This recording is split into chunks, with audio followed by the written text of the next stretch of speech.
Good morning. It's always a pleasure to spend time with you.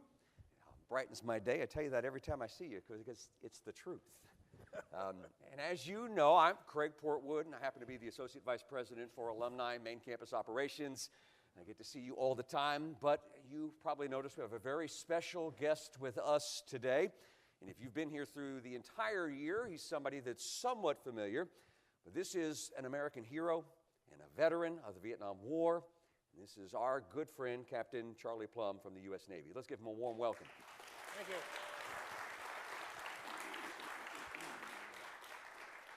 And as you know from previous experience, and I know from the research and preparation that you have done before you came in here today, that part of Captain Plumb's story is that he spent 6 years as a prisoner of war in Vietnam, and then we are in this 50th year that commemorates Operation Homecoming when our soldiers were brought back home. It's hard to believe it's been 50 years, I'm sure. True. So I know you're going to focus tomorrow a little more on the story of all of the pieces that went around being in Vietnam, but I kind of want to focus, if you don't mind, just to kick it off, and then we'll give the cadets an opportunity to chat. Sure. If you just kind of share, if you don't mind, just some of the emotions that you and your fellow soldiers experienced when you heard the news that you were coming home. Obviously, when I was shot down, I yearned for the day I would go home. I was very optimistic. As a matter of fact, I was shot down with just 5 days before the end of my tour. I was aboard the aircraft carrier Kitty Hawk, and the ship was ready to turn around and go home in 5 days. The particular strike that I was on was a big deal. It's called an Alpha strike. We had 3 aircraft carriers and 5 Air Force bases, and we were all descending on the same targets in North Vietnam. I mean, it was just amazing to see so many airplanes in the sky going after enemy targets. And just south of Hanoi, the capital city, my F-4 Phantom was blown out of the sky. My co-pilot in my back seat and I ejected, parachuted in enemy hands, hauled into the prison camp, and were tortured for 2 days. But I was so optimistic because I thought that strike might end the war. It might, because it was a big deal. And I thought this will finally bring the enemy to their knees, and a peace treaty would be signed, and if I fly home, I might beat the ship home. 6 years later. Wow. So I was very optimistic, as a lot of the guys were. It was always home by Christmas, and when Christmas didn't come, it was home by Valentine's Day, and then home by Easter, then home by 4th of July, then home by Thanksgiving. Each one of these dates came and went, and we just refocused our hopes and dreams for being home the next holiday. And we always wondered how we would find out we were going home. Now, they tried to trick us many times. They would call us into the interrogation room, and they'd say, you want to go home? Oh, yeah, sure want to go home. Okay, just sign this, and you can go home. And in fact, sometimes they just haul a guy out of there and said, you can go home. And for the most part, we said, no, we're not going home until all the sick and injured guys have gone, all the enlisted guys have gone, and then officers by date of shoot down. In other words, the guys who were there the longest would go home before the guys who were there near the end of the war. John McCain is a good example. John McCain was a senator, as you probably remember. He died a little over a year ago, maybe 2 years ago. He was my flight instructor. He taught me to fly jets in Reading, Mississippi. In a Navy training center there. His father, Admiral J.S. McCain, was CINCPAC, Commander-in-Chief of the Pacific. His grandfather, John's grandfather, was an admiral as well in World War II. So great naval tradition. And I knew John pretty well and his family. At the Naval Academy, I lived next door to Joe McCain, John's brother. So John was in a prison camp, but he was the son of this big-time admiral. In fact, they called him the Crown Prince. And they offered him early release. Said, you can go. You don't have to sign any confession. Because they were trying to make a big deal of sending home the son of the guy who was in charge of the war. McCain said, hell no, I'm not going home. Send the sick and injured guys home first. The truth of the matter was, he was as injured as anybody I ever saw. He had 7 broken bones when he was shot down. And they were twisting his broken bones to torture the poor guy. He said, I'm not going home. Take your idea and shove it. And he got in a lot of trouble. They put him in solitary confinement for another 2 years because he refused to go home early. But that was part of our code of conduct. Was we will not accept early release. And we didn't. So I kept wondering and waiting and when we would find out for sure that we're going home. And then how would we react? How would a bunch of old, crusty, grown guys, would we cry when we found out we were going home? Would we cheer? Would we hug and kiss everybody around us? Kept waiting and wondering for how's this going to work? Well, the first indication was they brought in a piece of like wrapping paper. It was their toilet paper, but it was really tough wrapping paper stuff. And they put it on the dirt floor and said, put your foot on there. And so we put our foot on, and he took a pencil, and they traced around our foot. We're going to get some shoes, some real shoes. Of course, we hadn't had a pair of shoes for nearly 6 years. And so they took that away, and about 2 weeks later, they brought in a pair of trousers with a real zipper. Hadn't seen a zipper in 6 years. Ran that zipper up and down and up and down just for fun. And then the camp commander came in and said, you're going home. And we still weren't believing it. Even after he had read the peace treaty to us, which had a paragraph there on the exchange of prisoners of war. We had about 10,000 of the bad guys, and there were 591 of us. And even after that, there was no joy. We were all very somber because we weren't really believing this was going to happen. So we marched out of there. Our senior guy called cadence, hook 2, 3, 4, as a bunch of crusty old guys, marched to the bus, on the bus, over the dike. This area of Vietnam is very low, and so the airport was around a dike to hold out the Red River. From the top of the dike, we could look down and see the enemy's runway. We knew the enemy's runway. We knew what that looked like from the air. But on the end of the runway, a United States Air Force C-141 sitting there, revved up, ready to wing us away to freedom. And even after we'd seen the star on the side and the flag on the tail of this Air Force airplane, still no response. It wasn't until we climbed aboard the airplane, rolled down the runway, wasn't until we finally lifted off enemy soil, we all broke loose and started hugging and kissing the Air Force nurses. Well, we thought it was funny. It was the pilot of this airplane. In fact, I ran into him just 3 weeks ago. The guy who flew us out of Vietnam. First of all, he circled the fleet. The 7th Fleet, the Navy, aircraft carriers, destroyers, submarines, supply ships, were all out there in the Gulf of Tonkin. And he made a big circle around the fleet. And the admiral of the fleet contacted the airplane on the radio. Welcome home, you guys. We landed at Clark Air Force Base in the Philippines. It was kind of interesting because the hospital there had figured out that we probably couldn't digest regular food. I mean, our diet had been 2 bowls of rice a day and some broth.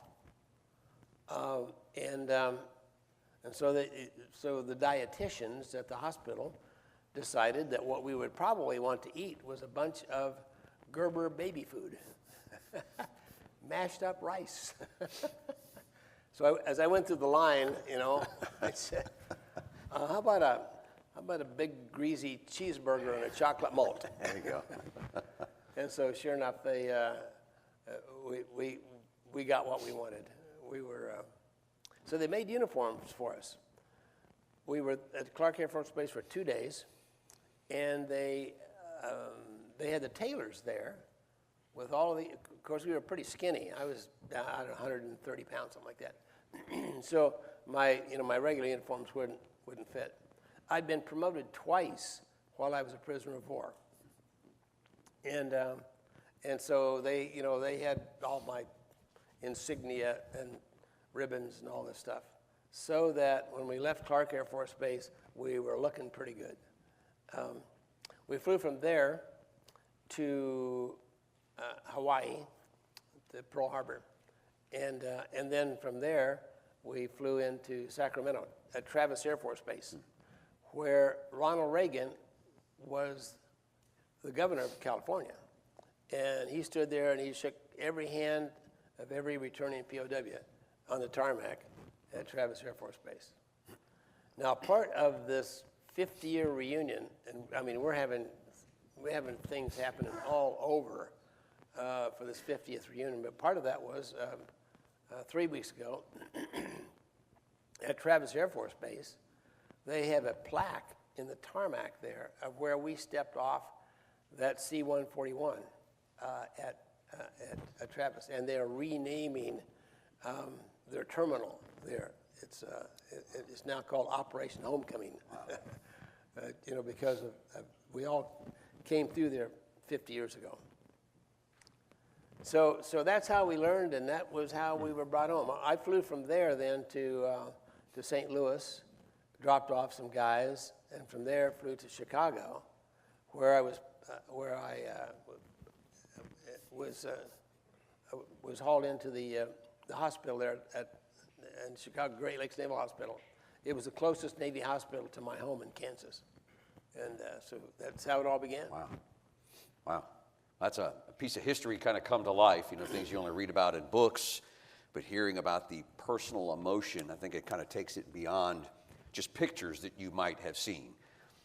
And I know these cadets, I know how intelligent and curious they are. So I know they've also prepared some questions for you. So I figured we'd take a few from them back and forth. Sure. I want to remind you that please wait until you have the microphone and trust that our sound booth is going to get it going for you. So just give them half a second. Please make sure that you state your name, tell us what type of cadet you are and where you're from. Make sure you enunciate clearly, and then fire away with your question, and we'll let Captain Plum kind of jump back at you with some answers. So who's ready for the first question? Sir? How you doing, sir? Cadet Rose, ECP cadet from Conyers, Georgia. I was wondering, how did you stay so optimistic during these hard times and situations when you were over there, sir? Good question. How do we stay so optimistic? I think even in the first few months, it became obvious to me that to become pessimistic, to think I was going to die there, was going to be a self-fulfilling prophecy. And that,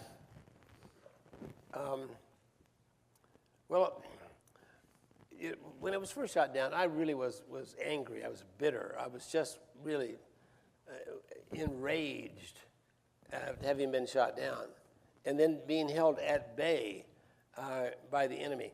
Most of the guards in a prison, they don't put their best soldiers to guard a prisoner. You got the dregs of the army there guarding it, and most of these guys were very young. I mean, they looked like teenagers. They looked like 14 or 15-year-old guys. And, of course, they're small. We were easily a head taller than any of the Vietnamese we saw.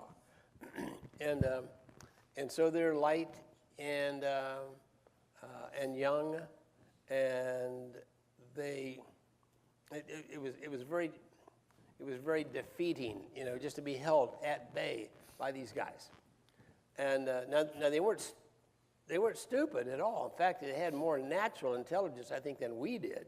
But I was just ready to wring their neck.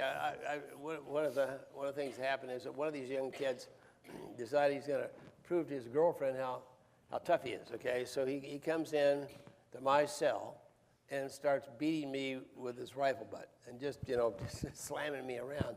And his girlfriend was over in the corner of the prison cell laughing at how tough her boyfriend was. And it was this kind of thing that just really enraged me. And then I got communication with a guy who had been there for 2 years. And we would tug on a wire in this secret code. And he would pass around patriotic quotes and Bible verses and poetry. I still know a couple of thousand lines of poetry that this guy passed to me in his code. But one of the little quotes that really made a lot of sense to me at the time was this: acid does more harm in the vessel it's stored than on the subject it's poured. What that meant to me was all this hate and bitterness and vitriol within my body wasn't hurting the enemy, it was hurting me. And at that point, I decided, hey, I think I'm going to live through this, and I'm positive about that. But if I die here, they got to work at it. I'm not going to kill myself by this bitterness, by this negativity. And so that sort of set me on this track of positive thoughts that if I stay positive, then good things will happen. If I resort to negativity and vitriol, then I'm probably going to kill myself. And I'm sure you're probably familiar with Viktor Frankl and his phenomenal book. It's one I'm just giving you a suggestion now to read this book. It's Viktor Frankl, and it's Man's Search for Meaning. It's a book I read every year at least once. Viktor Frankl is a Holocaust survivor, and he talks in that book, it just paralleled so well with me as you talked about the attitude. Yep. And Victor said, when man understands the deeper sense of meaning that you have, you're able to overcome those adverse circumstances. And I know you've read it, but he talked about how you could see individuals who had given up. Yep. You could see the ones that just drowned in pessimism, he said, and it was days before they passed away. And those that instead maintained a different focus were able to persevere in very adverse circumstances. I certainly think it speaks to the willingness of the human spirit to focus on the positive things you can, even when things are terribly negative. Very true. And another thing that you learn in a prison camp is forgiveness. I'm a man of faith. My mother was a very devout Christian and taught me a lot about forgiveness. In fact, I was just with my daughter and son over the weekend, and of course they knew my mother, their grandmother, and my daughter said, I never ever heard her say a bad word about anybody, which was true. So she taught me a lot about forgiveness, a good Christian principle. But oh, by the way, it's also a good survival principle. Mm-hmm. If you can't forgive those who are harming you, if you can't forgive yourself for failing in your mission, if you can't, forgive the mechanic that put your airplane together, if you can't forgive, then you harbor all of this vitriol within you. So, positive thoughts and forgiveness, I think, were the key. Excellent. Another question. Who's that? Good morning, sir. I'm Cadet Gooden. I'm an ECP cadet. I'm from Louisville, Kentucky. So my question to you is, you talked earlier about a code of conduct between you and other prisoners of war there. Was this something that y'all came up with for each other, or was it something that was ingrained into you as a soldier or a sailor? The code of conduct was designed after the Korean War, where we lost a lot of prisoners in Korea. About a third of the guys died there, and largely because they didn't have any direction. Once you're a prisoner of war, lots of things change. When you're in boot camp, you always know the direction. You know exactly what you're supposed to do, and that's a good thing about this school. is that if you don't know what you're supposed to do, ask somebody who's senior. They will tell you exactly what you're supposed to do. As a prisoner of war, you don't really have that direction. So, after the Korean War and after the Geneva Convention, which was and is a document signed by most of the countries of the world, have signed on to the Geneva Convention, which says that they're supposed to treat prisoners of war humanely, that there's not supposed to be any torture at camps. So because of that, then the Code of Conduct was designed. Code of Conduct is a code. It's not UCMJ. It's not a military law. It's a code. And being a code, it just means it's between soldiers. It's just you and me have agreed that I will not accept early release. I will make every attempt to escape. I will not accept favors from the enemy. And when I return, when the war is over, I will return in order, okay, of sick and injured, enlisted personnel, and then officers by date of capture. And so that's the Code of Conduct. Now, it also says you are only required, when you're captured, to give name, rank, serial number, date of birth. Those 4 items are the Code of Conduct. And that was that was drilled into my head to the 4 years at the Naval Academy and then the 2 years in flight training. Code of Conduct, Code of Conduct. I will never, ever give more than name, rank, serial number, date of birth. And I flew the skies of Vietnam thinking I was tough enough to stick with the code. And I wasn't. The torture was too painful. And so I gave more than name, rank, serial number, date of birth. Now, I never gave him any secrets. I didn't know any secrets. I'm just a junior officer. I didn't know any military plans. But I certainly gave him more than the code prescribed. And I felt very guilty about that until I found out that everybody else had given in as well, that nobody there was as strong as they thought they would be and as they wanted to be. And so it was somewhat comforting to know, once I got communication with the other prisoners, that we had all fallen short of our task. In fact, I was reading the cadet prayer this morning. And there's a midshipman prayer as well at the Naval Academy. And it's very similar, as a matter of fact, to the cadet prayer. But one of the lines of the midshipman prayer, which kept going over in my mind as a prisoner of war, was, if I should miss the mark, God, give me the courage to try again. And so the Code of Conduct, I wasn't able to stick with the code. God, give me the courage to try again.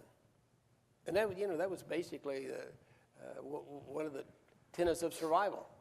Is my head is bloody but unbowed. That's a powerful thought, just recognizing that, hopefully nobody in this room ever experiences the thing you've experienced. Hope so. But there are those moments in life when we do miss the mark, when we don't necessarily live up to even our own standards of how we want to conduct ourselves in the way that we want to do things.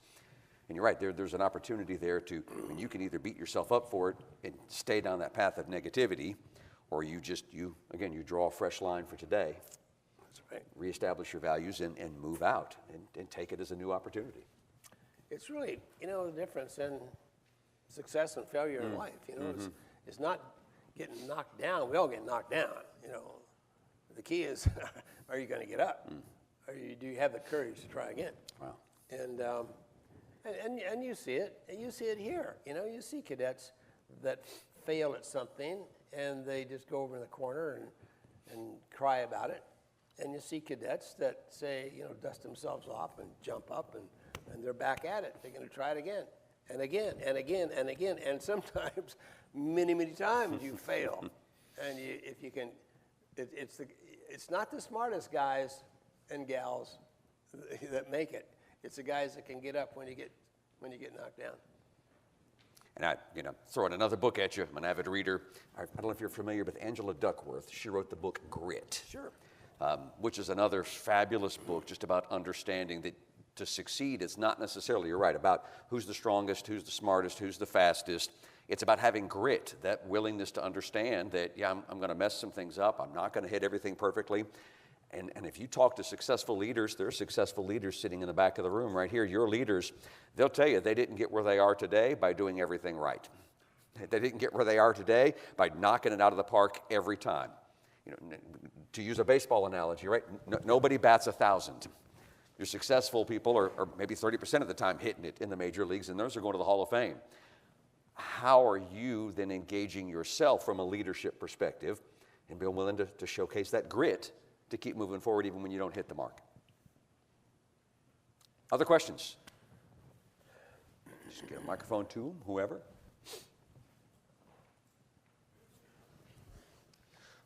Hello, Captain Plum. My name is Cadet Benny Alexander Ross Curbo. I'm a Naval Academy scholar myself.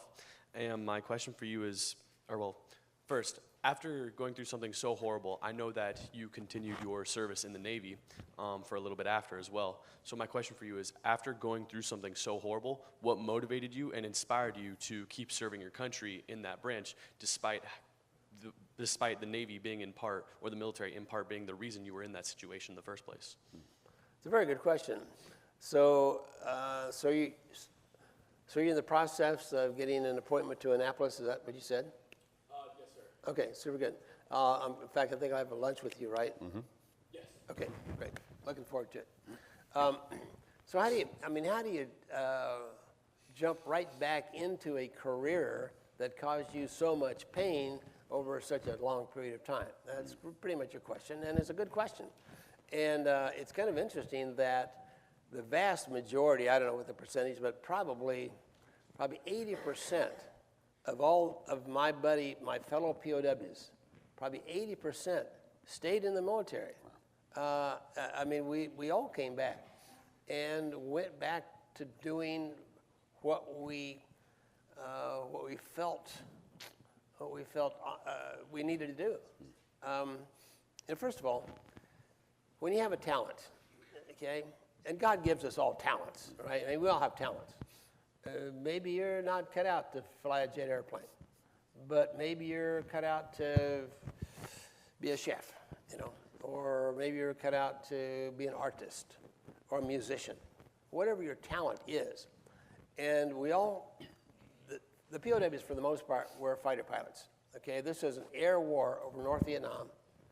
And it was separate from the war in the South Vietnam. The South Vietnam was primarily soldiers, and you're going to induct a graduate here. Is it tomorrow? Tomorrow, yes.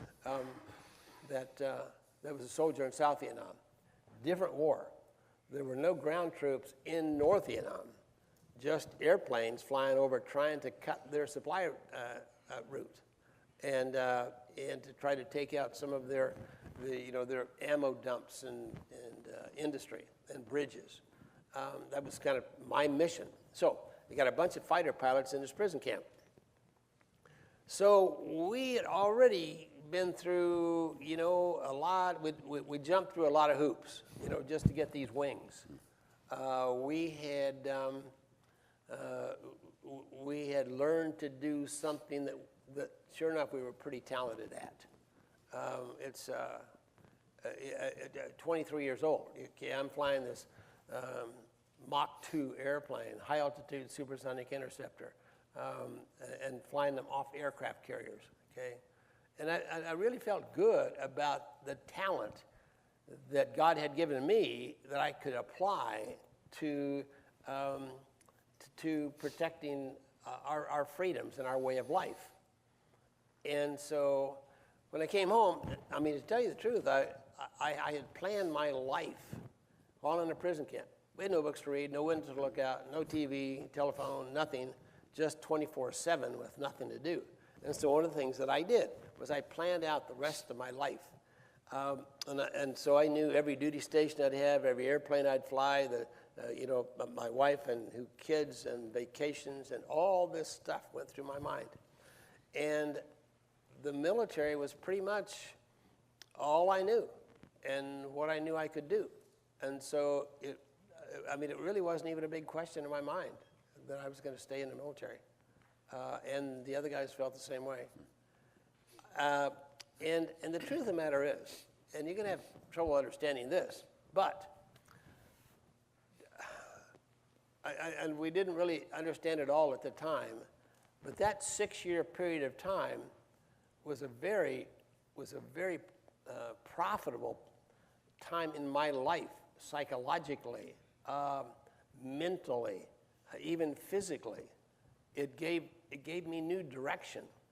And so I don't look back on those 6 years as being, tormented, painful 6 years. I could have spent that 6 years going through med school. I could be a surgeon, with the 6 years that I spent in the prison camp. I could have done, a lot of different things. I could have gone on through grad school pretty easily. I could have had a PhD in the 6 years.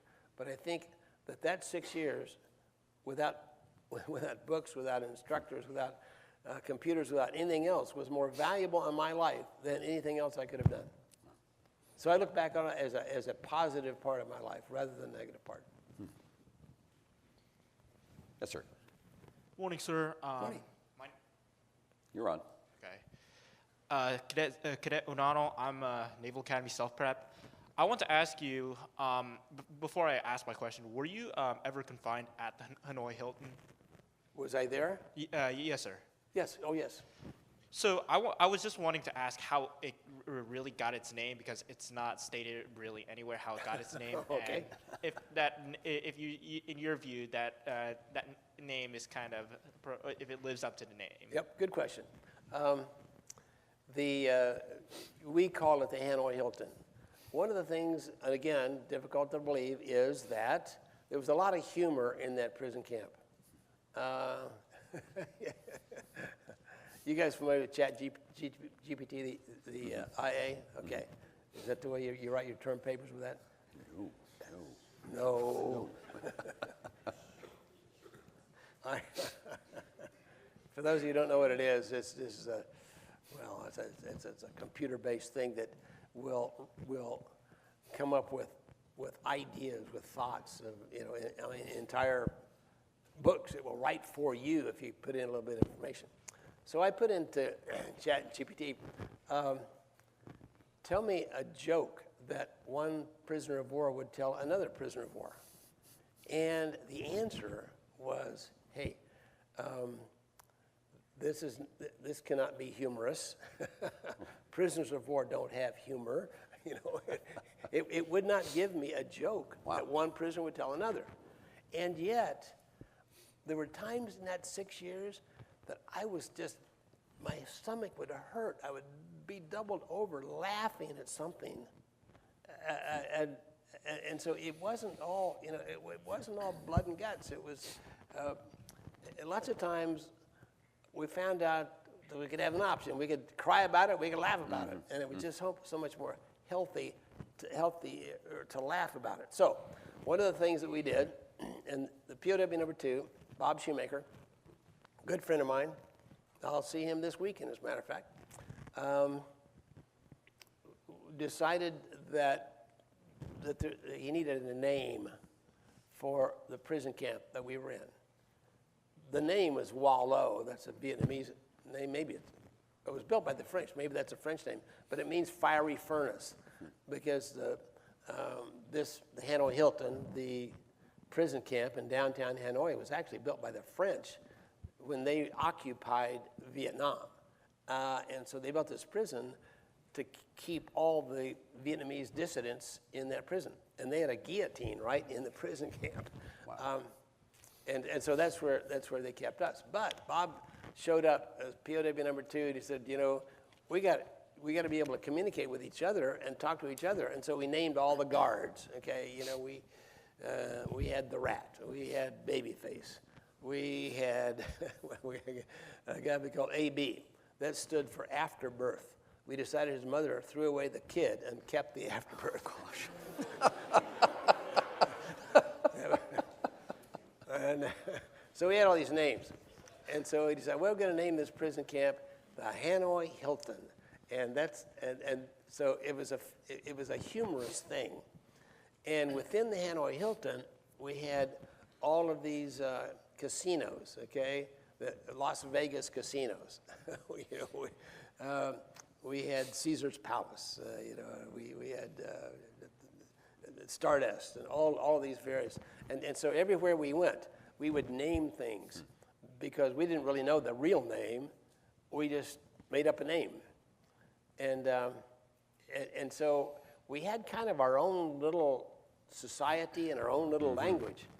Now, one of the things that troubled me, my degree is in engineering, and it troubled me that I couldn't measure things. Because I didn't have a ruler, I didn't have a yardstick, I didn't have a clock, I didn't have a scale. I didn't know what a pound was, or a thermometer, didn't know what a degree Fahrenheit was. And so I decided to establish the POW Bureau of Weights and Measures, because we didn't care what the rest of the world thought an inch was. We were going to have a POW inch and a POW degree. Now, how would you make a thermometer in a prison camp? Anybody got any ideas? Go ahead. Alcohol. If you had alcohol, you might do that. Had no alcohol, but that's a good guess. Anybody else have an idea? Come on, you physics students. However much you sweat. How much you sweat? Okay, I like your creativity. Let me tell you how I did it. In one of the cells that I was in a lot of different prison cells, and one of them had a really high ceiling with a light bulb dropped down there on a twisted pair of wires, okay, down to this light bulb. And so I took a little piece of rice, mashed up rice. I threw it against that light bulb to make a mark so that it cast a shadow on the floor of where this was. As the temperature increased and the wire would extend, it would unwind. When it was colder, it would contract and it would wind back up. So I had this shadow on my floor. It was kind of like a vernier gauge there that would tell me. And then I would mark off what I thought was a degree. So I had a POW degree Fahrenheit. I don't know that anybody would have guessed rice on a light bulb as the way to. No. Anybody even close in your minds on that one? I didn't think so. ChatGPT would not have created that. No, probably not. Another question. Yes, ma'am. Good morning, gentlemen. I'm Cadet Betancourt from Naples, Florida. I'm an ECP cadet here. Sir, I wanted to know what was the hardest thing to adapt to when you came back home? Good question. What was the hardest thing to adapt to? You know, I was like Rip Van Winkle. I'd actually been gone for a total of 7 years. And so when I left the States, a well-dressed guy had, a short hair, a flat top. You know, that was the deal, to have a flat top in your head. And a skinny little tie about that wide. And when I came home, things had changed. The styles had totally changed. Instead of close-cropped hair, this is sort of in the beatnik generation, that a well-dressed guy had hair down the middle of his back. So from the hospital in Chicago, I escaped from the hospital. And I rented a car, and I'm out driving down the highway. And I see up in front of me a good-looking blonde, and I drive up next to her, and she's got a mustache. Styles, language, music, everything had changed. Probably the toughest thing was I had married my high school sweetheart, lovely blonde girl from Kansas, after the Naval Academy, and she hung on for 5 years, then filed for divorce 3 months before I came home. So that was kind of that was another gut punch for me, coming home to that kind of because I had planned the rest of my life around her. and around us and building a family and all that stuff. So that was probably the most difficult thing that I had to get used to was being a bachelor again. Another question. Sir. Good morning. How are you? Jordan Cruz, State Service Cadet from Atlanta, Georgia. My question is, how did it feel knowing you were able to communicate with other prisoners next to you? Good question. Communication was absolutely vital. Life and death vital. The guys that couldn't communicate usually didn't make it. And so it was joyful, just to have communication with somebody else. Because when you're in solitary confinement, particularly in some of the cells, there was no light. And if you were in the mountains, it was dark all the time. You couldn't distinguish red from green. It was so dark. And when you're in solitary confinement and dark, you lose track. You don't know what's a real memory, what's a hallucination of a memory. Sometimes you wonder if you're even alive or dead. There's nothing to prove to me that I can pinch myself, but there's no feedback. There's no sounding board. There's nothing to tell me for sure that I'm alive. And you really begin to wonder, what's going on? And the simple tugging on a wire or tapping on a wall with this code that we were in, and have somebody tap back to you or tug back on the wire it was a lifeline. It was validating my own physicality. It was proving to me that I was alive. Just tugging on a wire to have that wire tugged back. Meant, number one, somebody's responding to something I'm doing physically. Okay, thus I exist. Number two, somebody over there cares. Somebody cares about me enough to tug back on a wire. So it was just, communication was vital. As it is in life, imagine if you couldn't communicate, if you were set apart in a box somewhere. Most people, when they're alone, can't stand it for 15 minutes. You gotta light up your cell phone. You gotta turn on some music. You gotta do something to keep your mind active. And so when you've got 24/7 with nothing to do, communication is absolutely just vital. So thanks for that question.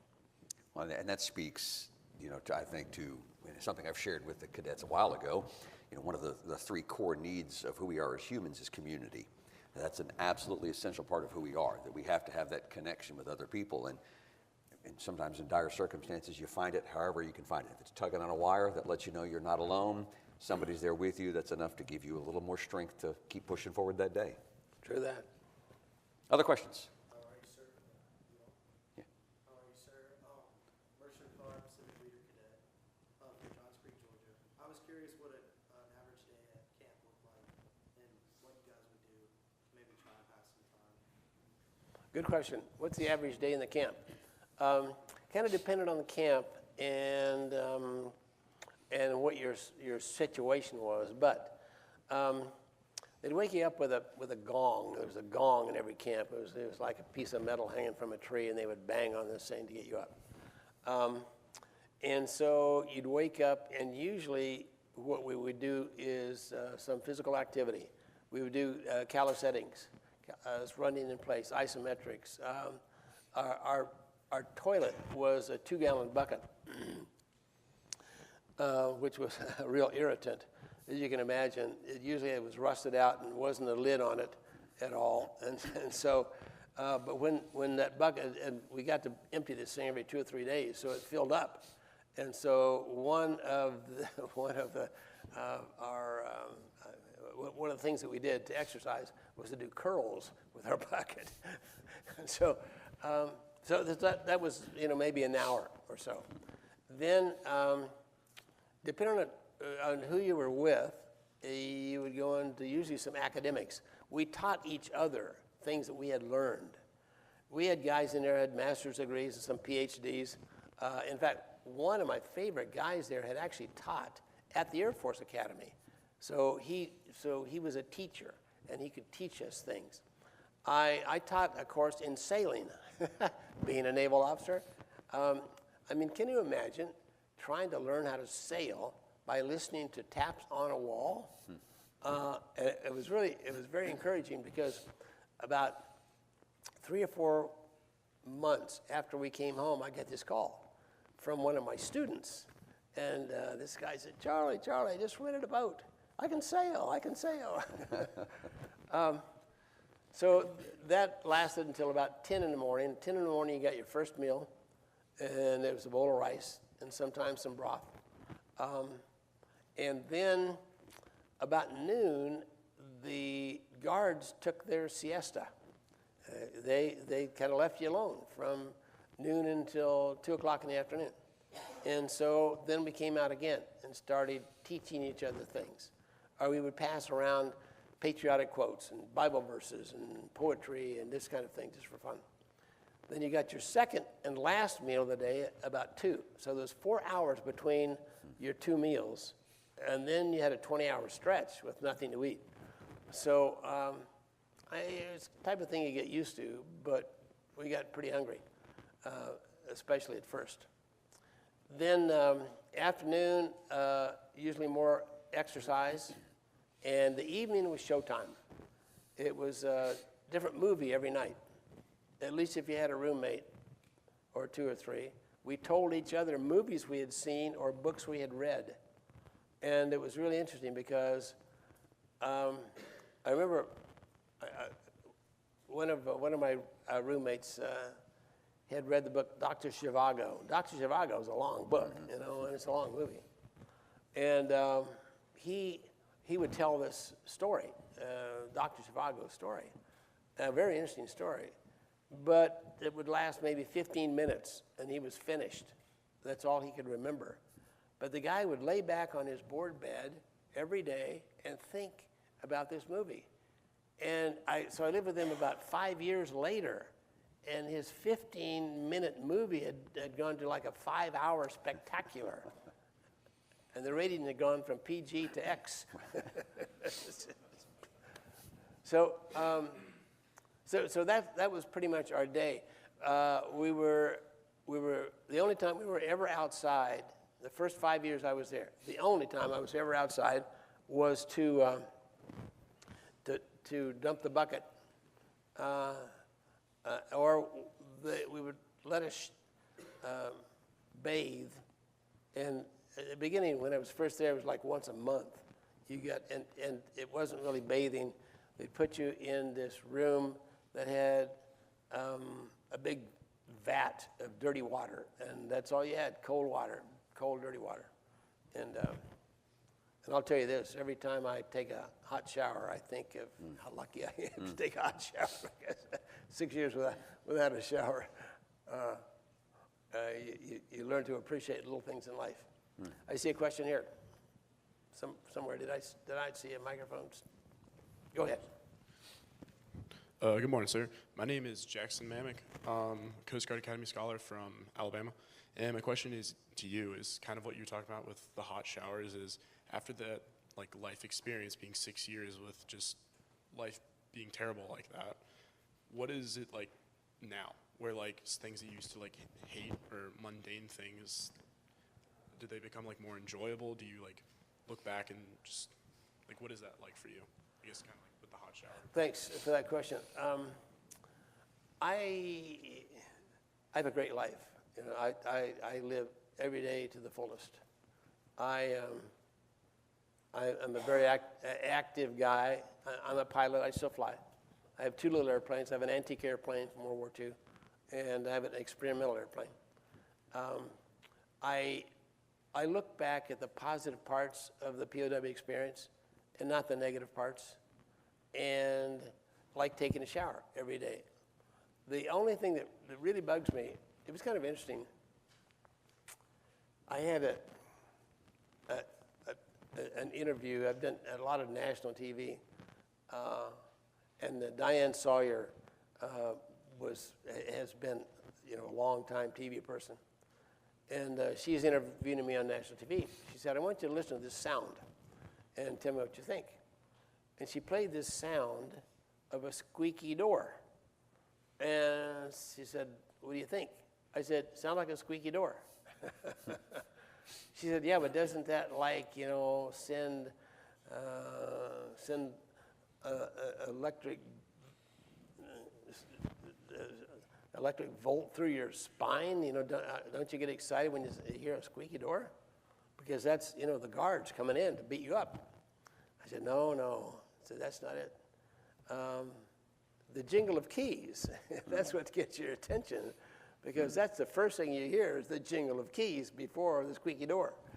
So, and you know, when I hear jingling keys now, it's probably about the only thing that really is a negative memory of the prison camp is the jingle of those keys. But no, I mean everything else. I live life being thankful for the blessing of freedom. Other questions? Right here. Morning, sir. Cadet Mensa, 11 Bravo. I'm from Atlanta, Georgia, and I was just wondering, I'm going to be deploying next year. I was wondering what was going through your head, like, what was the emotions, what were you thinking before deployment, like, and did you ever think, like, you were going to get caught? There are emotions before deployment? Yes, sir.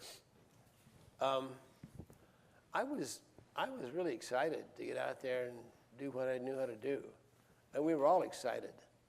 You know, I knew very few guys. In fact, there was nobody in my squadron that was afraid of combat. In fact, my job, besides being a pilot, and in the Navy, every pilot has another job. You know, you're either a maintenance officer, you know, or you're a schedules officer, and I was a schedules officer. So I got to schedule all these pilots on all of these flights. And we had 17 pilots in the squadron, and so I knew these guys pretty well. And they would come to me, being the schedules officer, and want to be on these flights and be disappointed when I didn't schedule them to fly. So everybody was really gung-ho. And to the most part, we weren't afraid at all. And so, you know, going into combat was something that we really felt strongly about, that we had a mission to perform, and we knew how to do it. You know, send me in. And that was pretty much my attitude at all. Now, during the war, during my deployment, we lost about a fourth of our pilots, killed or captured. And even when a guy was killed or captured, I mean, it didn't seem to put a wet blanket on us. You know, we were out there ready to go again. You know, again, it's getting up and staying positive. If I could, I was going to transition one more. Okay, just. Oh, yes, sir. So, if one, have you been back to Vietnam? And two, if you sat down with your guards, what would you want to talk about? Okay, good question. Well, first of all, my kids have always assumed that if I ever saw one of those guards, or especially the camp commander, the guy who was in charge of our torture, that I would punch him out, you know. No, that's not going to happen. And I don't think they believed me. But back to the forgiveness thing, okay? I forgave those guys within months. There was never any animosity towards these guys. I didn't have an axe to grind with these guys. They were fighting for their country just like I was fighting for mine. I didn't agree with what they were doing, but oh, by the way, I'm not going to hate them for that. And so about 10 years ago, I had the head of the history department at the University of Hanoi, North Vietnam, invite me to come over there, you know, a POW coming back to the place where I was held prisoner. And he said he wanted me to meet some of the fighter pilots that I had combat with. I'd get in these dog fights with these enemy pilots. And he wanted me to meet the camp commander, the rat, the guy who was in charge of all of our torture. And I said, thank you, but no thank you. I've been there, done that. Don't have much interest. He kept bugging me to come over.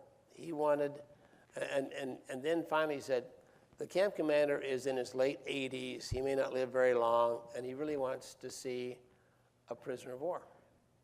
And oh, by the way, we'll give you and your family paid vacation, you know, to Vietnam. Okay, we'll do that. So, 6 years ago, I took my wife and 3 of our 4 kids back to Vietnam. And it's a beautiful country. And, you know, and they love Americans. It was a very nice vacation. So they took me to see the fighter pilots. I had 3 fighter pilots, and they didn't speak any English, and I don't speak any Vietnamese. But we laid out an aeronautical chart, okay, where we were, and I'm coming this way, and you're coming that way, and then the other guy's coming this way, and we got into this dog fight, and tried to replay this whole thing. And the truth was that we couldn't agree on who got the best of who. I mean, nobody was shot down that day, but yet they claimed to have shot me down. I didn't get shot down till a month later, and it was a surface-to-air missile that brought me down. It wasn't a jet. But so anyway, and then I went to see the camp commander, and my kids still thought that I'd punch this guy out, and so I met this guy in his home. He has kind of a shack on the edge of a river, and first thing he wanted to do was to hug me. Not exactly, you know, an Asian thing to do, but he wanted to hug me. And he stepped back and he said, I just want to tell you that I was your warden from 1968 to 1972. My proudest achievement was to keep you healthy and happy. I said, wait a minute, Bubba. It's me. You don't remember me? We spoke for probably an hour. He never, ever admitted hurting an American. And I said, where'd I get these scars? How come I have only one testicle? You know, tell me how that happened.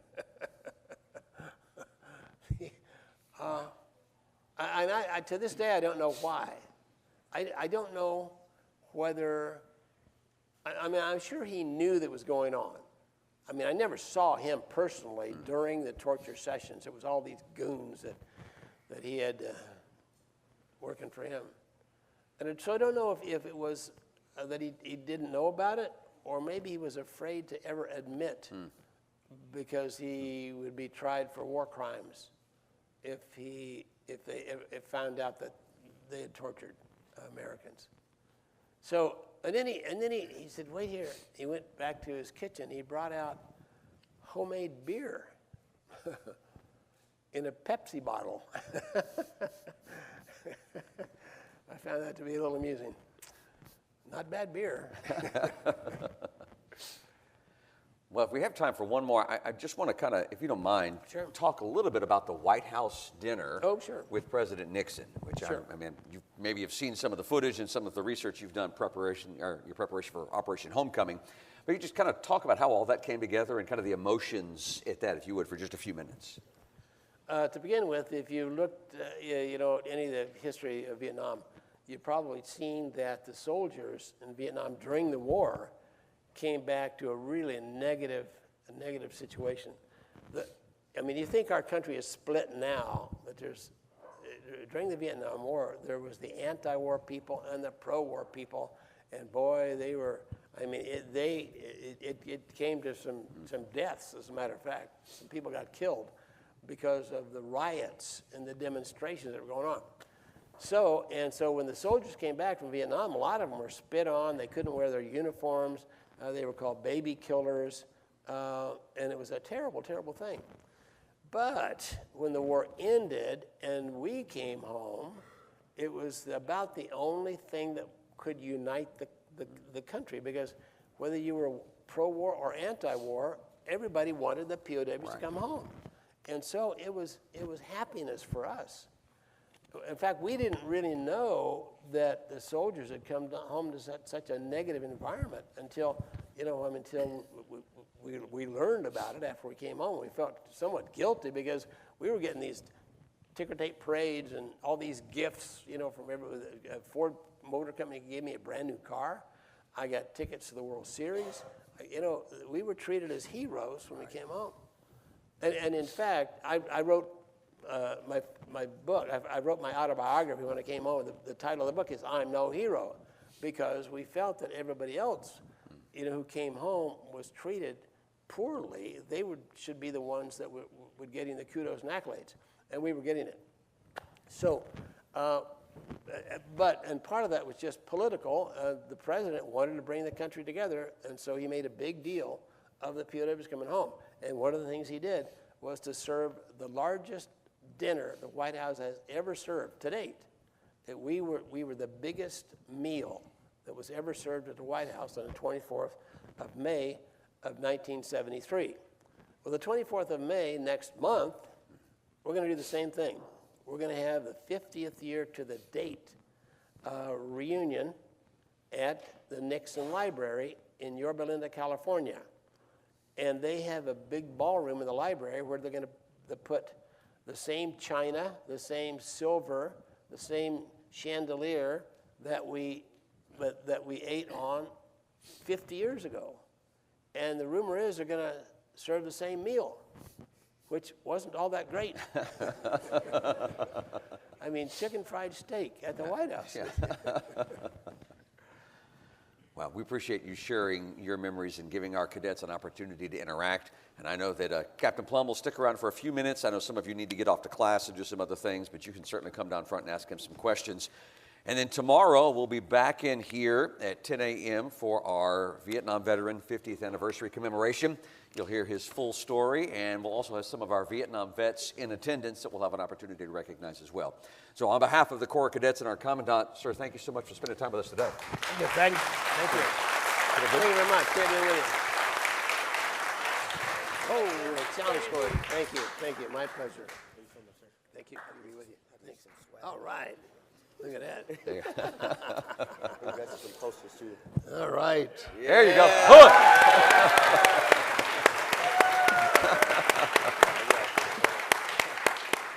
Well, photo op. Thank you so much, sir. All right, Cadet very Good. nice. The Corps is yours. Look at that. Sir?